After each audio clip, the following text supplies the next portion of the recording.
Welcome into the Illini Inquirer Podcast. Jeremy Werner, Illini Inquirer publisher, here with you.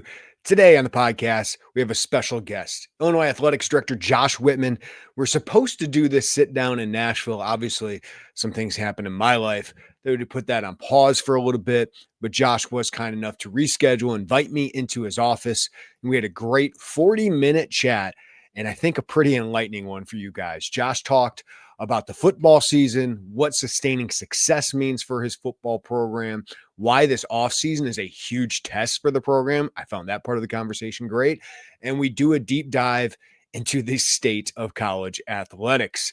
And he is very candid on what he thinks of the House settlement, whether the College Sports Commission has teeth right now, and whether college football will eventually have the structural reset that I think we all see that it needs. It's some fascinating insight from Whitman, who is the second longest tenured AD in the Big Ten and the Division I council chair. And I think Josh has been more and more comfortable in using his voice and saying what he really feels. And I thought he did that in this podcast. So I think you guys will enjoy what he has to say and at least learn things from what he has to say. We also hit on a few other topics, including soccer's great turnaround. And I know a lot of people want volleyball to be better. I asked him about that. So great conversation with Josh. He was very candid, so I always appreciate his time. So I think you guys will like that one. But before we get to that, let's hit a little on Illini basketball's win last night and football's continuing roster turnover.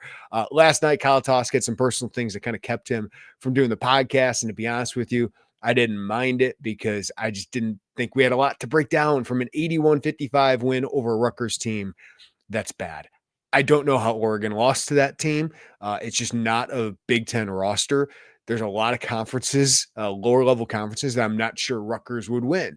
But the great part for Illinois is they left no doubt. They didn't mess with their food, right? They just went for the jugular right away. A kill shot, that's a 10-0 run in the first 9 minutes. And then, as Evan Maya calls it, an avalanche, 20-0 run to end the second half. Rutgers went without scoring for the final 8 minutes. Yeah, that's part on Rutgers, who put up some bad shots, and it's just not a very talented team. But by the end of the first half, the game was over. And that's what you want when you're playing teams like this. And I know the Penn State game wasn't exactly like that. Penn State's a better roster, got more talent. It was on the road, at the Pleasure in Philadelphia, but Illinois got out to a 13-3 lead. That's what you want to see, is when you're playing these lower level Big Ten opponents, and there's more of them this year, and you're playing them all right now. Illinois comes out with a business-like approach. They're focused. They don't mess around, and they control the game right from the tip-off. That's what this team should do. They're too talented. They're one of the most talented teams in the Big Ten, top 3, top 4, however you want to break it down. And that's what you want to see from Illinois. So just thought it was a business-like first half. The defense continues to look more connected. It just looks like a team that is gelling now. It doesn't, Brad hit on this after the game. It doesn't matter who's scoring. It doesn't matter, whose night it is offensively. I think they see that they're all talented enough that, hey, one night's going to be me, one night's going to be the other guy, and they don't seem to mind that. So I do like that they seem to have the right mindset that way, where it's not a lot of moments where a guy feels like he's got to go get his. And I think there's two guys that really stand out in particular about that. Kellen Boswell, he's not forcing very much. He's not getting a lot of high volume nights, but there are some nights where he does, where Keaton Wagler gets in foul trouble and he can run the offense a little bit more. But I just thought he had a great overall game last night, focused on his defense, focused on getting his teammates involved, dished 5 assists. And then I just think Andrei Stojakovic has really turned into a winning player. He's only had double-digit shot attempts, I think, once in the last 5 games. But I think this has been one of his best stretches because he's not only scoring still, he can score at a high level. Like if you just ran the offense through him, gave him 15 shots, he could score 25 points, but he's doing it efficiently now. And he's doing the other things. He's rebounding better than he's ever rebounded the ball, especially at Illinois. He's playing good defense. He's popping. He's moving the ball. I just like what I see out of him. I think David Mirkovic is getting some consistency. The turnovers are going down a little bit. His rebounding, his effort on defense has been way better. And then you really like to see Tomislav Ivicic get some confidence. Wasn't a perfect game by Tommy by any means. A turnover or two. But I just thought defensively he was more engaged. Thought he did a good job boxing out. And I think he just made himself available on offense. and shot some shots confidently. He airballed his first one, and you're thinking, "Oh, what's this going to be like?" But then, makes a couple in the second half, and I just think that can be a confidence booster for Tommy because, as we talked about with Michael Tulip the other day, conditioning should not be a problem for him at this point. He's been playing basketball again for about 2 months. That shouldn't be the issue. I think it's a confidence thing. It's a focus and putting the effort on the defense and rebounding. He's going to get his buckets. He's going to get his buckets as long as he's confident in them. So, just a nice performance.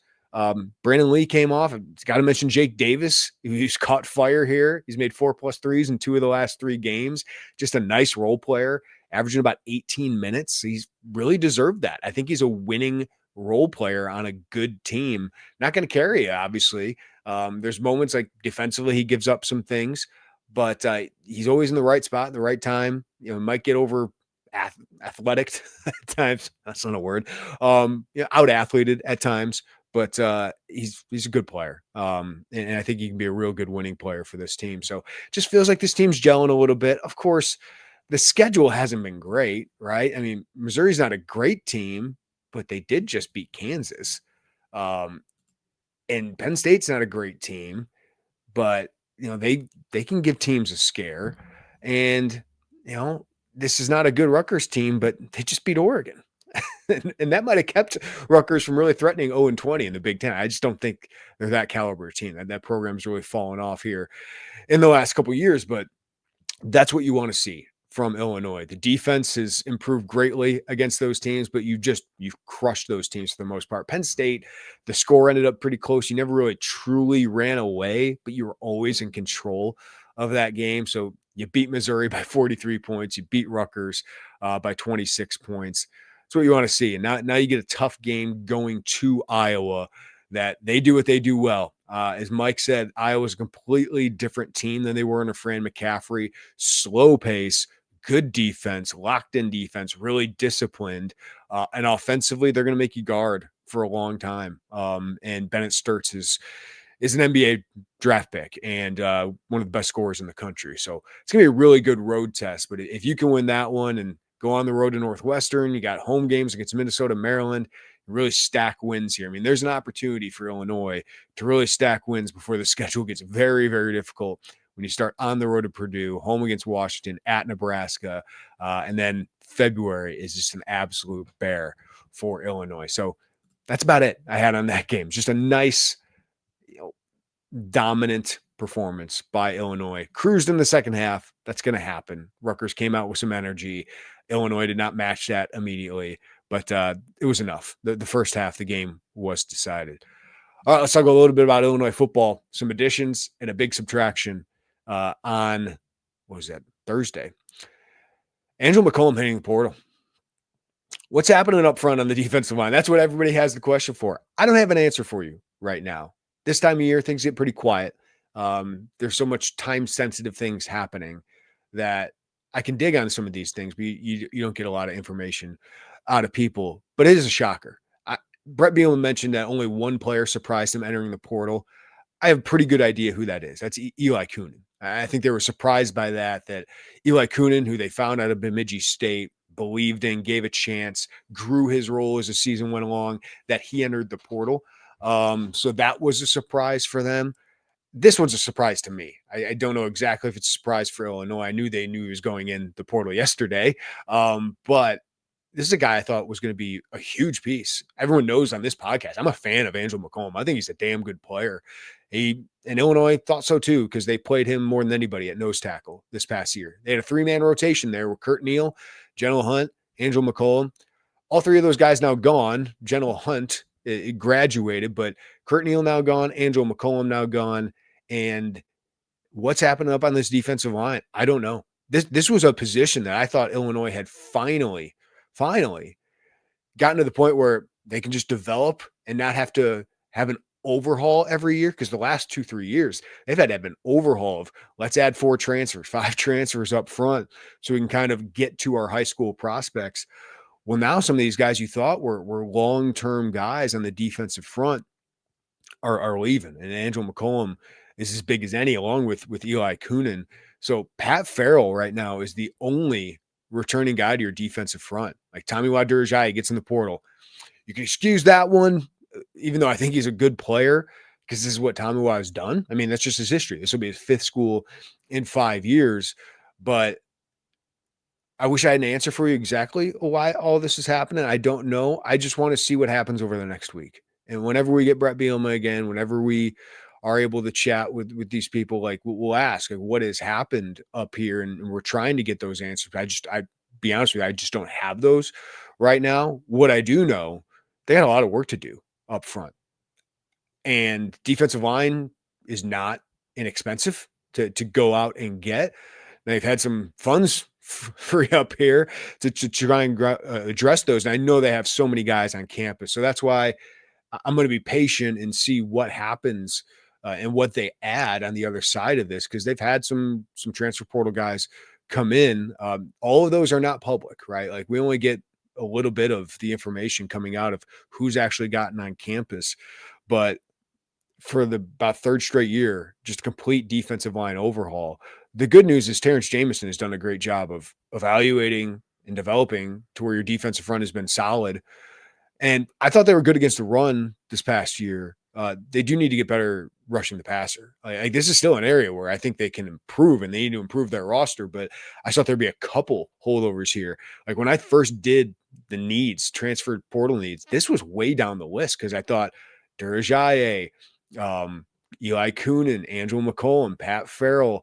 You add some guys into the mix, and I thought it would be pretty low on your list of needs. Now it's by far your top need. This is where all of my attention would go right now, because you've done a good job on offense.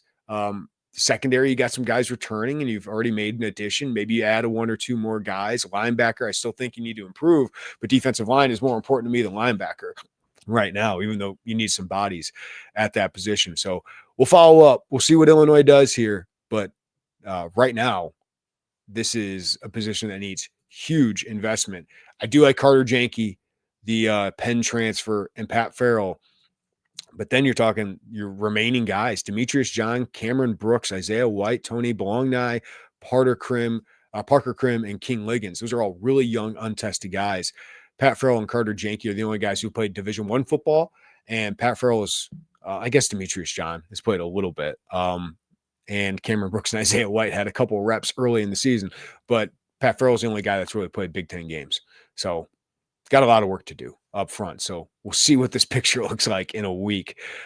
Need to add on the edge, but they did add one really intriguing prospect in William Holmes, who was drafted out of high school into Major League Baseball.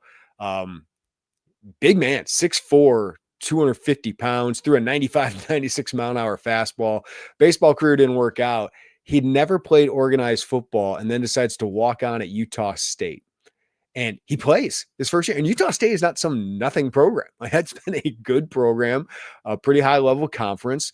And he was a rotation player his first year there. And this year he blossomed into a starter and an impactful edge rusher. So fascinating, kind of freakish athlete who's 25 years old right now.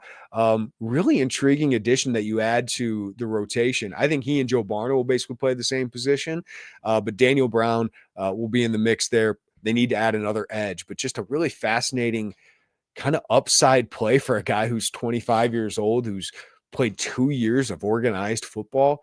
A fun story for us to cover and write about, but also an intriguing prospect that I'm interested to hear what the staff has to say about him, and just a really intriguing guy that adds maturity. Another addition that was a big addition, Alex Perry, Florida International. They've added a Florida Atlantic transfer and Jay Sean Platt, now a Florida International transfer and Alex Perry. This is your Justin Bullock replacement, and I think he's shown during his career, due to injuries for Justin Bullock, but Alex Perry has shown more sustained production on the field. He had first team conference USA and 6'5", 210, former basketball star in high school. So you can imagine how that translates to the field. Huge catch radius, physical player, and just can go up and get it. He's a basketball player on the field. And you add that to Ty Robinson out of Ball State that I haven't talked about on this podcast, 6'4", 210. That's the length and size that you needed to add after losing Justin Bullock, after losing Ashton Hollins. So I think you replace those guys, and Bullock I think can be really good. He's going to Oklahoma State, but it was inconsistent. Alex Perry's a little bit more proven at the FBS level than Justin Bullock was, but you replace that role right away. Ty Robinson had some good games. He went for 90 yards against Kentucky, one game at Ball State, but just had a ton of injury issues. So there's a Mike New connection there. The analyst for Illinois was the former Ball State head coach. He signed off on guys like Bullock, Christian Abney last year, and I'm sure he did with Ty Robinson here, a veteran that wants the opportunity his last year of eligibility. So you got to think about this too. I mean, probably not the most expensive addition, and you add a veteran, mature guy that's played some football that still has some upside just because he hasn't been able to stay healthy. So got to love what they've done in that receiver room. Now you have Hudson Clement, Colin Dixon. I think Alex Perry would probably be that third guy. Jay Sean Platt with that speed could be that fourth guy. Ty Robinson, you add to the rotation. Then Braden Trimble in the mix, and Nasir Rankin, who had a good week at one of the, I think the Navy All-American game. That's a heck of a wide receiver crew. And let's just step back. This is a really, really good reset offensively. This offense, I mean, you could be really discouraged about what's happening defensively in the defensive front so far this offseason, but think about what they've done offensively. You had Caton Hauser, a proven FBS quarterback, one of the better quarterbacks in the transfer portal, great deep ball, comes in. Is he Luke Altmaier? No, they're different. Like there's some things Caton does better, the deep ball, getting the ball out quickly. Than Luke. But then, of course, Luke is just a gamer, absolute great runner for Illinois. And he just had a phenomenal career. And that's not going to be easy to replace. I don't know if Caton Hauser is going to replace all the production that Luke Altmaier did, but he gives you a great chance to be a really good quarterback at the Big Ten level. And he's played at the Big Ten level.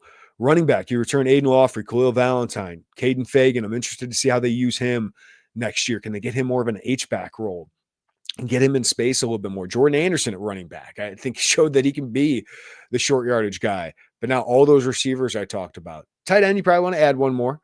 Christian Abney, Davin Stoffel will take bigger roles, but you want to add one more tight end. And offensive line, they're question marks here, right? But they've added a lot when you plug and play Jake Renfro at center. If he can stay healthy, and it's nothing against Josh Cruz. I think you could upgrade if Jake Renfro can stay healthy because of the size he brings. And he also brings some of that veteran leadership, just the intelligence up front. But you feel like center, that's a huge hole filled. And then you've added Christian Martin, who Illinois is really high on at left tackle. And he can compete with the Knappich brothers. And we saw some good stuff from Nathan Knappich, whether he can play at left tackle or right tackle. He can play at this level. I think we saw that in the bowl game against Tennessee. That's got a good defensive front. Brandon Henderson, is a starter at this level. Can he take another step forward to maybe being an all Big Ten player? That's his next step. Brandon Hansen has played some games. He can compete. Eddie Turk. And then you've added the JUCO players. I think TJ Taylor is going to compete for that right tackle job, one of the top offensive linemen in the JUCO ranks this past year. And Micah Matalau reminds me a lot of Isaiah Adams. He's, I think, 22 years old.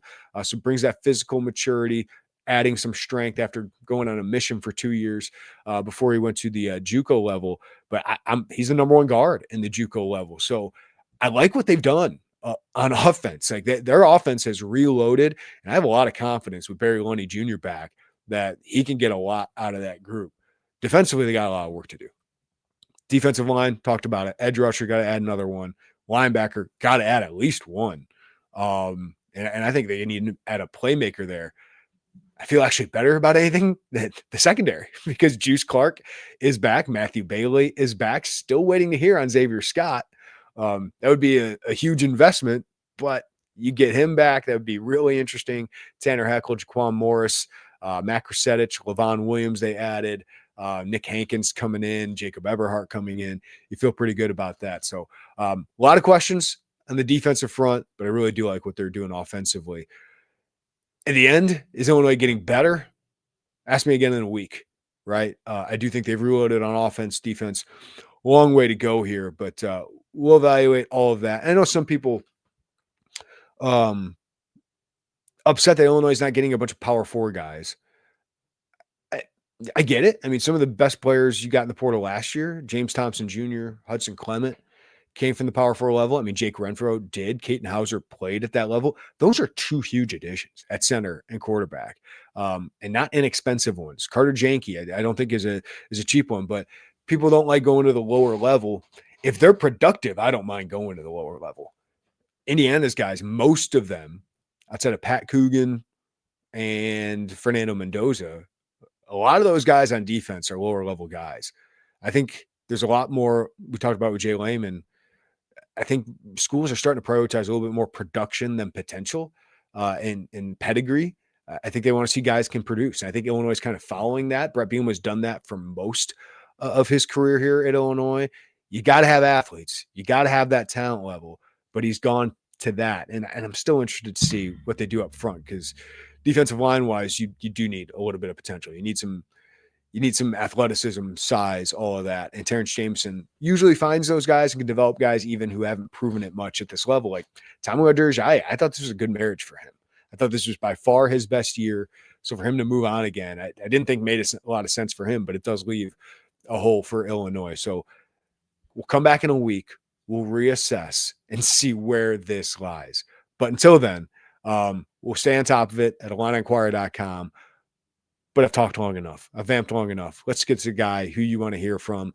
Josh Whitman, Illinois Athletics Director. Long conversation about the football team, the program, this huge offseason ahead, or that is happening right now for Illinois, as well as the state of college athletics and where we are going with all of this. Josh Whitman joins the Illini Inquirer podcast next. Like many of you, I am not the same person without my morning coffee and maybe an afternoon hit of it as well. And if you're a local or even if you're out of town, one of the best places to go to get that coffee and get quality coffee is Columbia Street Roastery.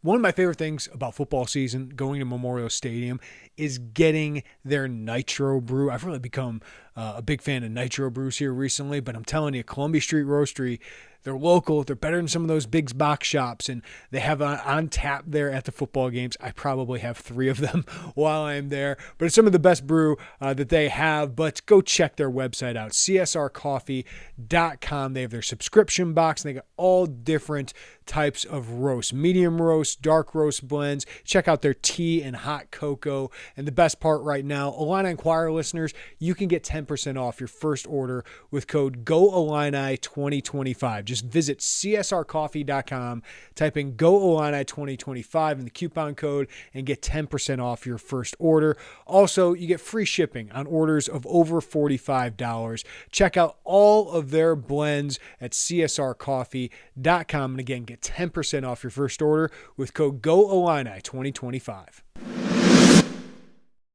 All right, welcome into the Illini Inquirer Podcast. Special guest today, Illinois Athletics Director Josh Whitman joining me. Josh, thanks for joining us. How are you? I'm doing great. Good to be here. Yeah, well, we got so much to talk about, and we have to start with the football season. The second year in a row, you finish with a thrilling bowl win over an SEC opponent. What was that moment like for you in Nashville? I think, like it was for many Illini fans, it was pretty exciting just to be down there and have that incredible experience with those 5 or 6 days, and then to be able to cap it off with a victory. It's funny. I told some of our staff the story. My freshman year here at Illinois, I think most people know this. I was on literally the worst team in the history of Illinois football. We went 0-11, didn't win a game. My parents took us down to Florida for Christmas. So we were down there for a week. And at the end of it, my dad, unbeknownst to me, bought tickets to the Orange Bowl. And the Orange Bowl that year was Nebraska against Tennessee. And so I had a chance to sit in the stands, watch, at that point, 2 elite programs, huge college football brands, and just to experience the atmosphere, the fans. You heard the band and the Rocky Top and the whole thing. Never imagined, if you had told 19 or 20-year-old me, this is what almost 30 years later is going to be happening in your life, and Illinois football is going to be in a bowl game with that same Tennessee program and have a chance to beat them. I probably wouldn't have believed you coming off the heels of an 0-11 season. Now, that's a long time ago. Obviously, lots happened and a lot has changed, but it was really special, I think, for all of us, and certainly for me, to see our program be in a position to do that and to know what these last 2 years have meant and the trajectory we're on is really pretty special. Yeah, I know a year ago at the Citrus Bowl, that's a special moment. That Michigan game here in 2024, that was a really special breakthrough year. How would you kind of characterize what 2025 was for this Illinois football program? I think it was just another step. I think and that's really what this is about, is that you just have to continue to take steps. And I reflect back and I think about Big Noon kickoff coming here twice in 3 weeks and for back-to-back home games, and the way that our fans showed up, and I think really introduced a different audience to what Fighting Illini football looks and feels like. And I know from talking to our colleagues at Fox how excited they were about that experience. And as a group that does that every week in different places, we stood out to them for, I think, the number of people who were there, the setting we provided, the energy they brought. I think about the USC game and the opportunity for us to beat another marquee program, a program that, again, to bring it full circle for my experience, that was the first game I ever attended here, was Illinois against USC. We absolutely got boat raced by them, and I was here on a visit to fast forward all these years later and have a chance to beat the Trojans on that same field where I'd seen that first game all those years ago. There were just those moments. Our attendance was up. This year we averaged over 58,000 fans. We had 4 consecutive sellouts. These are things we haven't done here in a really long time. And then, of course, the Snowmageddon game at the end of the year, to have probably the biggest snow event in the history of our football stadium, although it obviously changed the dynamic of that environment.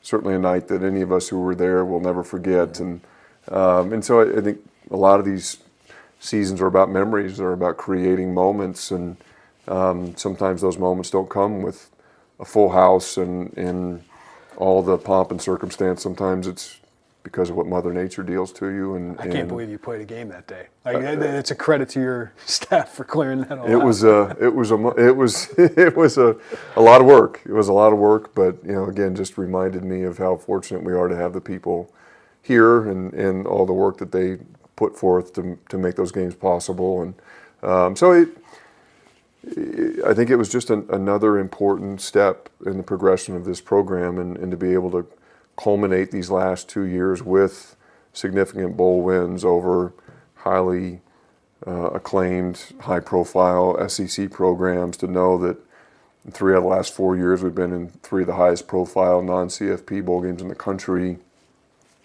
is just a testament to Coach and to the progress that we've made under his leadership. As a former player, you know how important these players are to the program. I mean, Luke Altmaier speaks for itself, goes out an all-time great, but special group of seniors that seem to do, Josh, what you wanted to do with Brett in this program, is just sustain success. So as that group walks out the door, what do they mean to you?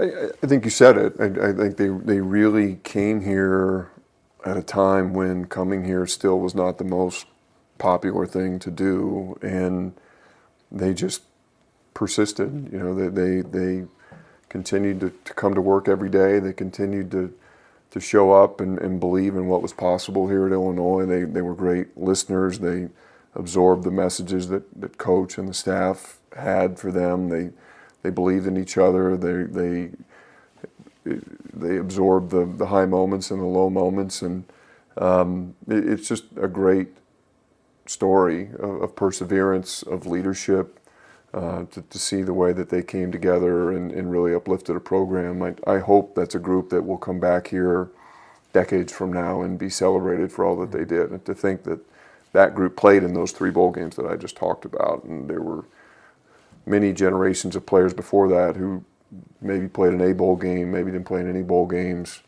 and to play in the 3 that they did and to win 2 of them, I think is a legacy that will be remembered here for a long time. We've talked a lot about Brett's impact on this program, but he's got to hire good people too.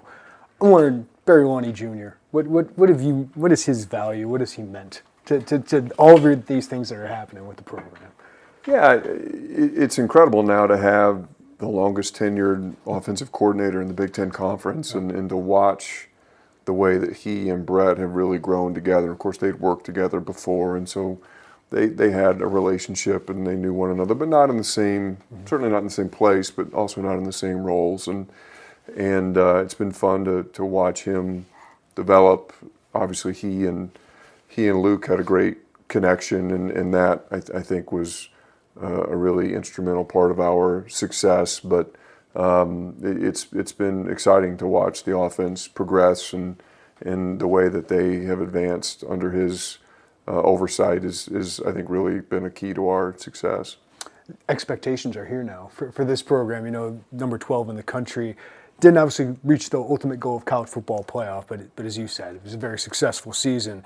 But what do expectations mean now for you guys as a football program moving forward, you, Brett, and everybody moving forward? I think, the old saying, pressure is a privilege, right? Like we've created expectations. We've earned the right to have expectations, and that's a place that we're really excited to be. And now, for us, we have to, and I've talked about this many times, we have to make sure we don't fall into any trap of complacency or thinking that we have in some way arrived, because we have not. And I think we're just scratching the surface on what's possible within this program. And I do think this offseason has the potential to be one of the most important and consequential here in a long time, because we have had a lot of continuity on our roster. We have had consistent leadership from this group of seniors for quite a while.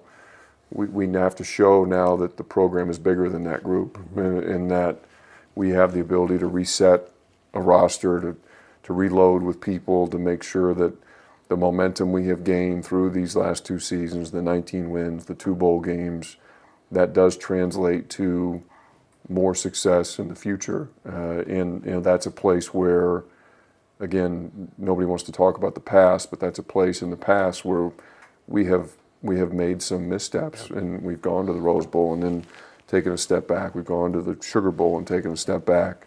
We've had really impressive numbers here over the last couple of years, but now we have to use that as a springboard into the future. And when we talk about sustained success, I think sustaining it through a significant roster transition is really critical to what the future looks like. And so, we recognize what this offseason means and what the 26th season will represent. And I'm excited about what we've got in the pipeline. What is the challenge of that? What does it take to have a successful program in this conference, which arguably is the best right now, moving forward? Like, what does it take? What's the challenge for you and Brett in doing that? It starts, as it always has, with great leadership. We're fortunate with the person we have sitting in the corner office over in the Smith Center. It starts with the staff that he's assembled. It continues with the men who are coming back in that locker room.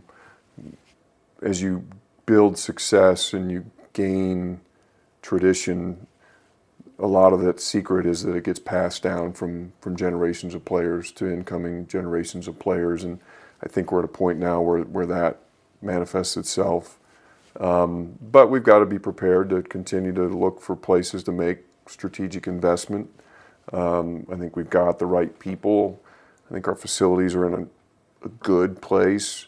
We'll continue to look for areas where we can make improvements. Obviously, we've put some things out there about the new video board that we'll have for next year. We've got new lights. We've got now internet throughout the facility. We're continuing to look for places to elevate the in-venue experience and make sure our fans are having a fantastic time when they're there. But we also need to, obviously, in this day and age, look for places to make investment directly into the program itself, into our roster, into our staff. And so we'll work with Coach as we have been almost every day to make sure that we're being thoughtful in strategic in those decisions as they present themselves. Yeah, obviously, clearly money is a big way to build rosters nowadays. How do you feel about how you're set up, just with all your programs, mostly football, men's basketball right now? I feel really good.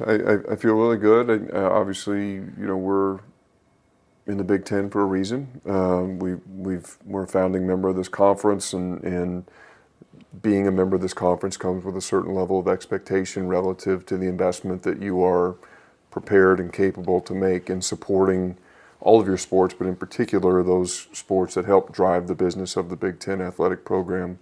So I really am confident in the plan that we have in place. Our strategy is never going to be to outspend our competition. That never has been our strategy. It never will be.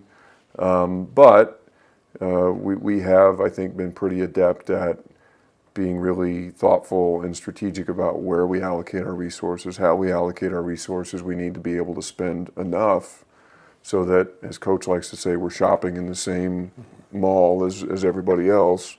And I feel really confident that we can do that. Larry Geese's donation of $100 million was one of the biggest stories of this fall. I know that's earmarked for the stadium. How does that impacted your program already, just to have that level of buy-in from somebody and to start getting those funds into your pockets and being able to invest in your program? It changes the program, and we talked about it a little bit as we made the announcement, but I think it changes it in two big ways. One is obviously the very tangible way. Okay, now we've got $100 million to figure out how to deploy in the best interests of advancing our program, preserving and advancing our stadium.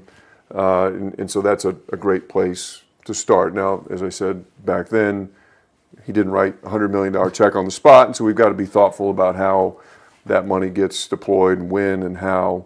And then secondly, the benefit is very much intangible in this idea of somebody who has been hyper successful in business, who cares a lot about this university, who, as the story is now well told, 8 years earlier told me he would never give $1 to athletics, has now reached across the table and tapped us on the shoulder and said, I believe in you, I believe in what we're doing, I believe this is a program that is worthy of my investment. And that, I think, is every bit as powerful and impactful as the dollars themselves. And what we have learned, if anything, over the 10 years that I've been here is that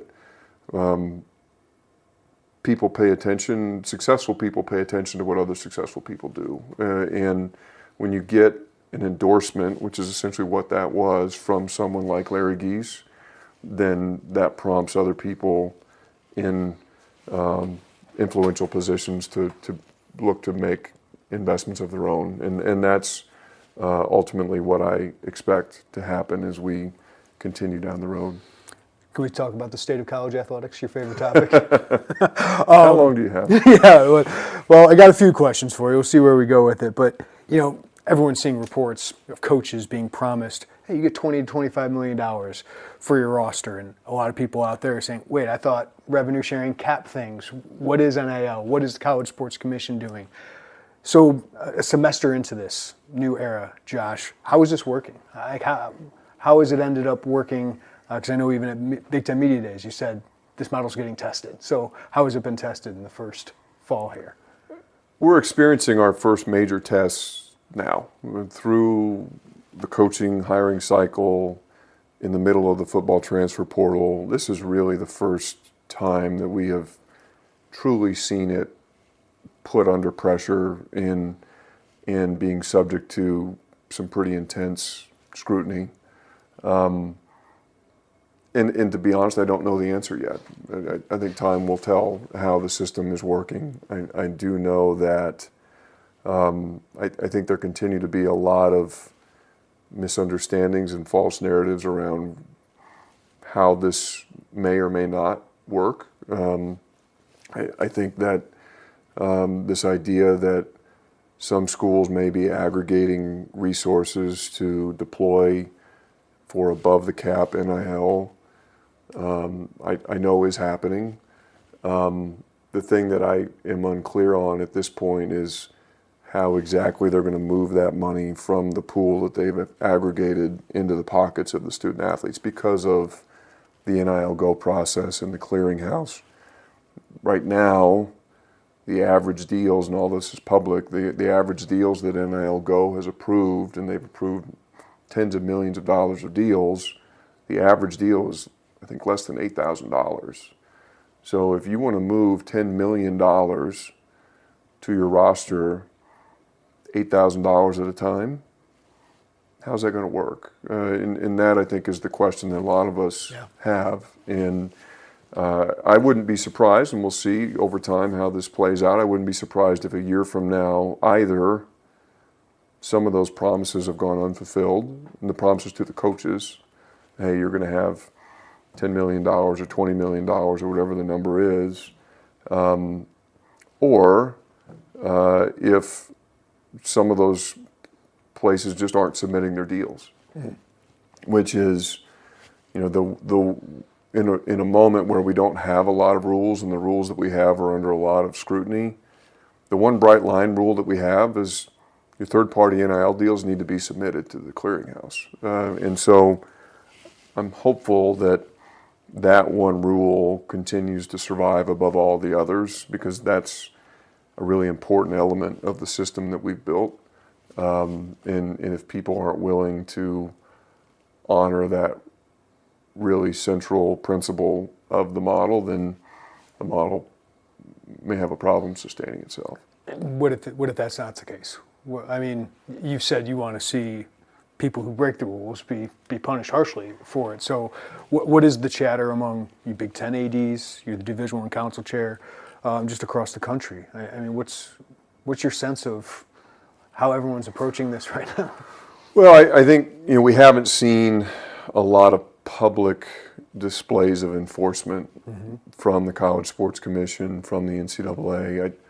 I think right now there's been a tremendous amount of energy poured into building the infrastructure, getting a solid understanding of what is and is not allowed, continuing to refine and polish the rules. At some point, I would expect and hope that some of that energy gets redirected into the enforcement realm, because at some point there has to be an effort to try and make the rules stick. And to date, I don't think it's necessarily that things are being viewed and condoned by the governing bodies so much as I don't know how much time and effort is really available to put into that today. And so, as we continue to build out the infrastructure, as we continue to get the rules set the way that we like them, the CSC continues to grow from a staffing perspective and a bandwidth perspective.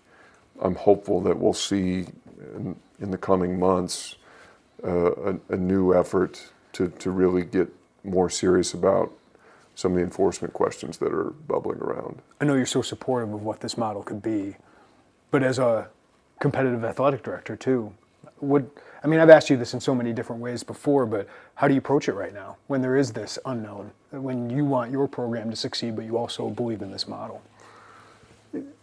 It's no different than what we've experienced for the last 5 years. The pace of change that has surrounded us really since we emerged from COVID has been, without precedent. And so we've gotten pretty adept, I think, at making choices with incomplete information. That's what we do all day, every day. And we also have accepted that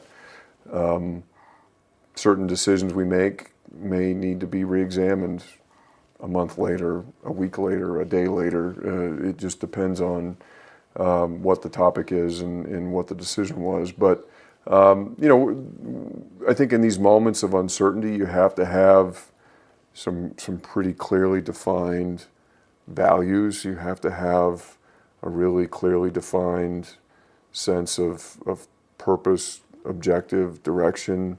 And one of ours is we're going to do things the right way. And that's kind of an amorphous term. Nobody really knows exactly what that means in this day and age. And we have to, in some moments, kind of chart that for ourselves and say, okay, this this feels okay, this doesn't feel okay, this is something that we feel like we can get behind, this is a place where maybe we felt like that would be going too far. And so there isn't a roadmap right now. We're drawing that as we go.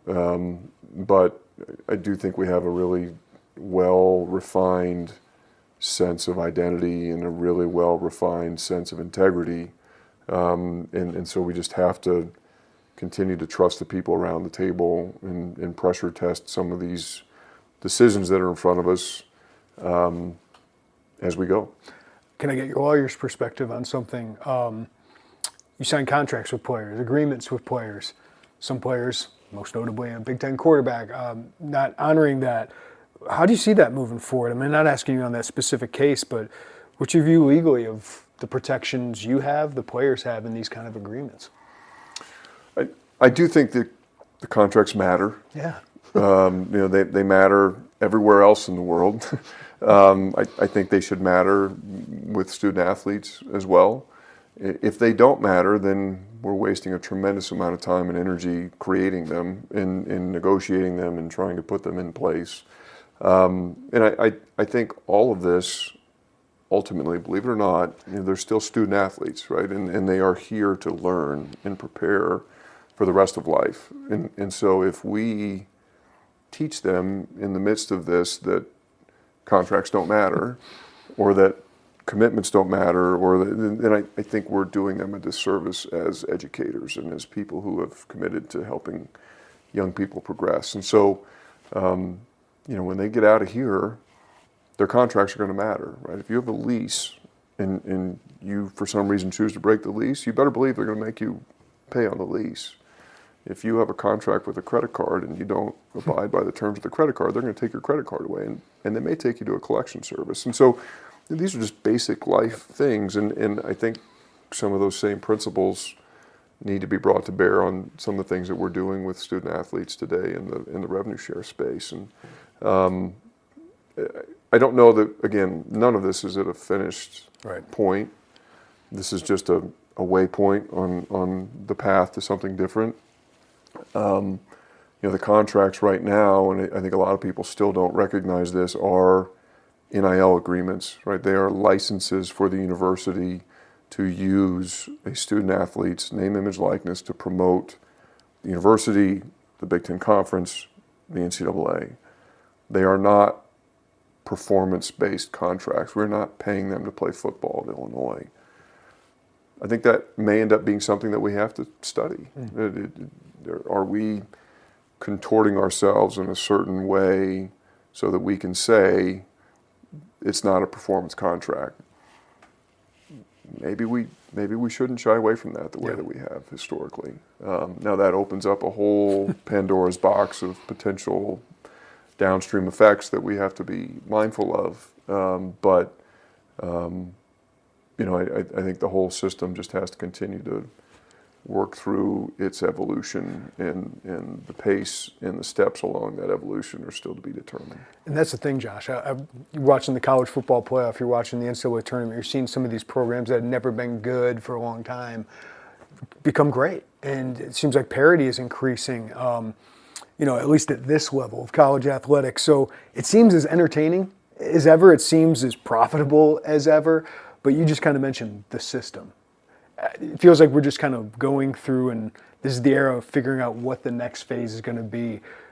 Do you have any clearer idea of when that is? Because it feels like the whole system has to change at some point, right? And it just feels like incrementally we're playing whack-a-mole along the way. So maybe I'm editorializing a little bit there, but what do you see? Like, what's your assessment of how we get to a more stable place? I think that, first of all, I think you're right. I mean, we are seeing greater parity, clearly. We're seeing more interest in college athletics than we have ever experienced. People are consuming games differently, perhaps, than they have in smaller pieces. But the appetite is there. The product is as good as it's ever been, which is exciting. I think from the outside perspective, and sometimes I have to remind myself of this, if you're a fan of college football, how cool is college football right now? Like or college basketball, the talent that's coming from overseas here. Absolutely. It's so much fun. I mean, it's unlike anything we've ever experienced. And so I have to remind myself sometimes that although it may have us banging our heads against the wall, and it is really hard and really challenging right now to the outside world, to the fans, it can be pretty awesome. And Illinois, by the way, has been a net beneficiary without question of these changes to the system. And you've seen that in football, you've seen it in men's basketball, women's basketball. Shoot, now you're seeing it in soccer, track. And, we've been able to do some things in part because of the changes to the system that have allowed us to function at a higher level. That's a good thing. In terms of how do we go from here to there, I don't have a great answer. And I don't know when and how that's all going to unfold. And I think that, if you said, look, we're going to end up over here, and we're here right now, I think what we're experiencing is that it's just sometimes really hard to get consensus and support to take such a big step from here to here. And so instead, we're moving from here to here because we can get enough support to do that.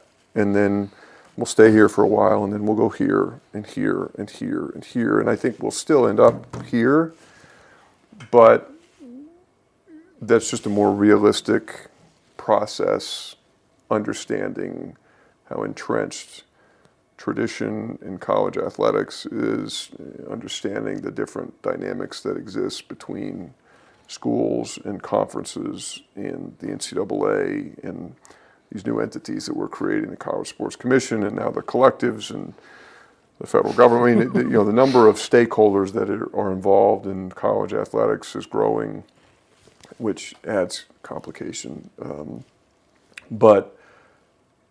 don't want to necessarily expand on what I think the water bottle represents, but I think we're going to get to the water bottle, and I think it's just going to take us some incremental steps along the journey. Can I take a guess at what it is? Is it collective bargaining?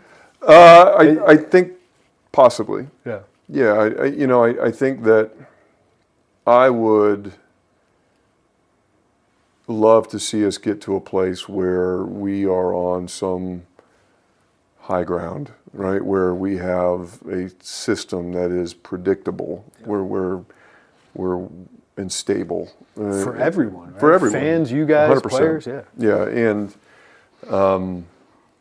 that I think has tremendous allure. The challenge is how do you get there, right? And the only way to really get there is to put ourselves in a position where we can withstand some of the litigation that continues to come our direction. And I've said this for years. The best way to do that, there's really only two bona fide ways. One is to get congressional support. We've tried that over and over again. I've always been skeptical of any strategy that kind of prioritized that to the neglect of other things, just knowing how difficult it is to get things done in Washington. Although that would be great if we could get something done in Washington. If we can't, then I think we have to invest a lot of our time into a more unilateral strategy. And I do think that some form of student-athlete represented process, whether it's truly collective bargaining or some offshoot of that experience, could be helpful. And there are some legal protections provided in that sort of a setting. The question, I think, is there a way to bargain with the athletes without characterizing them as employees? Mm-hmm. And I know there are some models out there that have been discussed. I think they warrant some additional consideration, because I do think, or separately, is there a way where football and basketball athletes at this level could be characterized as employees without having to characterize every student athlete in all of college athletics as an employee. And I don't know that anybody has identified a legally supported way to differentiate that very small subset of student athletes compared to the full 500,000 person ecosystem of NCAA sports. Which could be put at risk, I would imagine. Which would put the whole thing at risk, Yeah. right? If all of a sudden the swimmers at Washington University in St. Louis, where I came from, are employees the same way as the men's basketball players at the University of Illinois, places like WashU and UW La Crosse and Illinois Wesleyan and you name it, Millikan, like, they're just not going to do it, right? If all of a sudden they have to pay athletes to play for them, they just won't. And that, I think, is a bad outcome. Yeah. And so there's some really important forks in the road, I think, in front of us that could lead us to a good outcome, but we're going to have to get some good counsel, and we're going to have to, I think, reach a point of consensus also. The other thing that we're realizing is that the NCAA went through an extended process of governance reform over the last 12 months that ultimately vested the autonomy conferences with more voting power than the other conferences.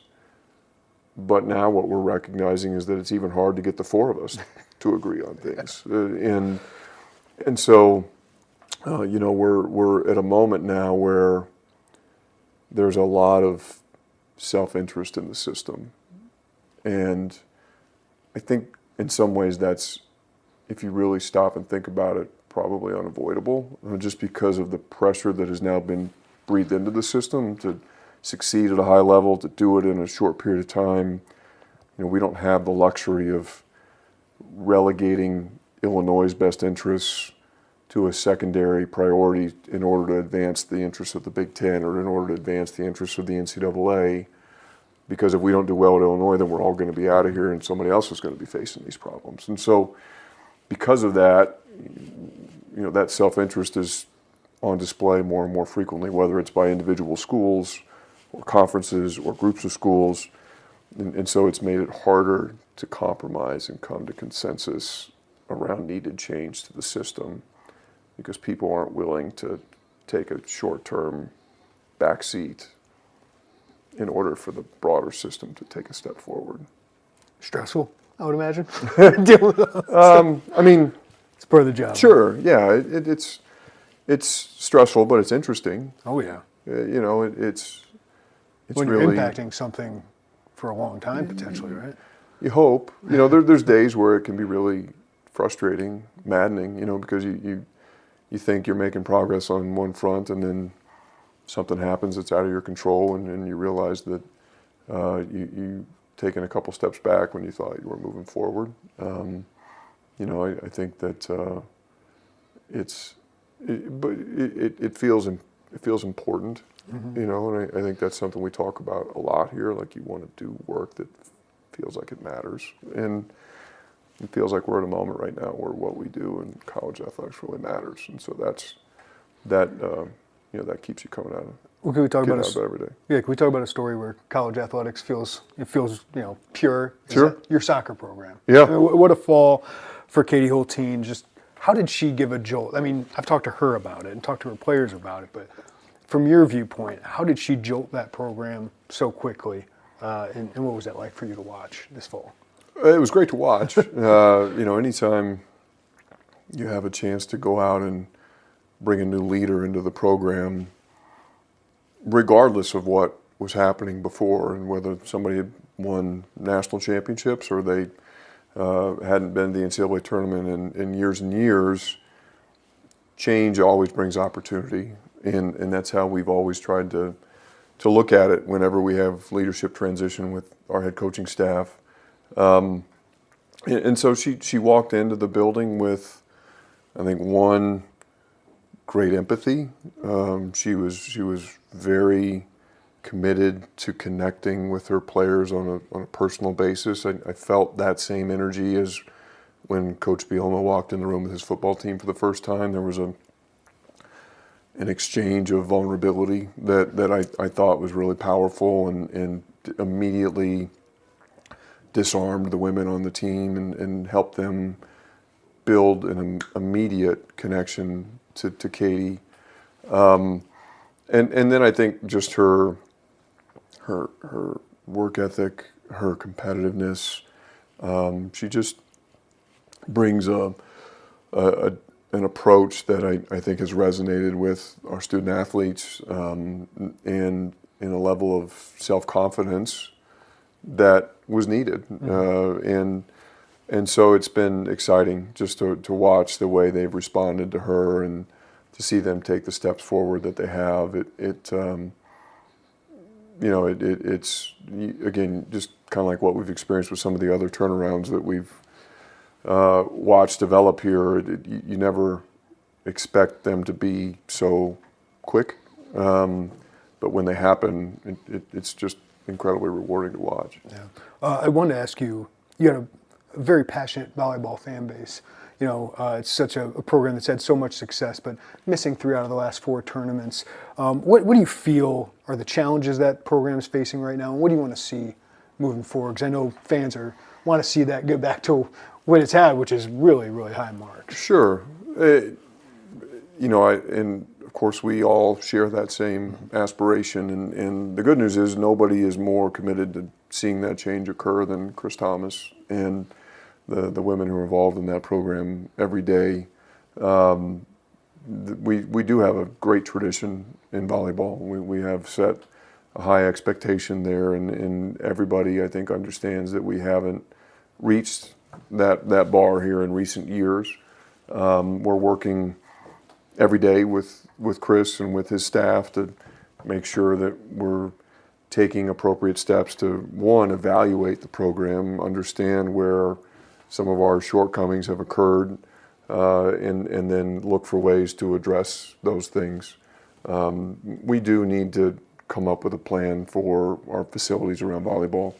That was a casualty of the hockey exposure. That was a place where we had really chased the hockey project as a fix-it for a number of other programs, and while we did that, we didn't spend a lot of time investing into the current spaces that they have, and so even though we resolved that back around COVID, we've continued to spin our wheels a little bit on what the best approach is going forward there, and so we've committed to him to identify a plan. I don't know what that plan is. I'm not in a position today to talk about that, but we do need, as an administration, there are some things from a support perspective that we can do better.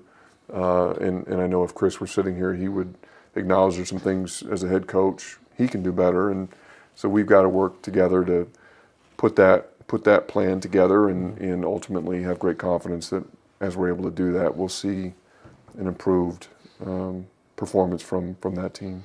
Well, it's been an exciting start to the winter with the women's basketball program. Amazing what they're doing with the roster reset they've had, and men's basketball continues to play at a high level. But Josh, I want to thank you personally for rescheduling this, because we had planned on doing this in Nashville, and of course what happened with my family, but appreciate you rescheduling this, and appreciate, I'll say it on the record here, you guys reaching out to me, you personally reaching out to me, it's meant a lot. So I really appreciate what your program has done in the last couple of weeks for me personally.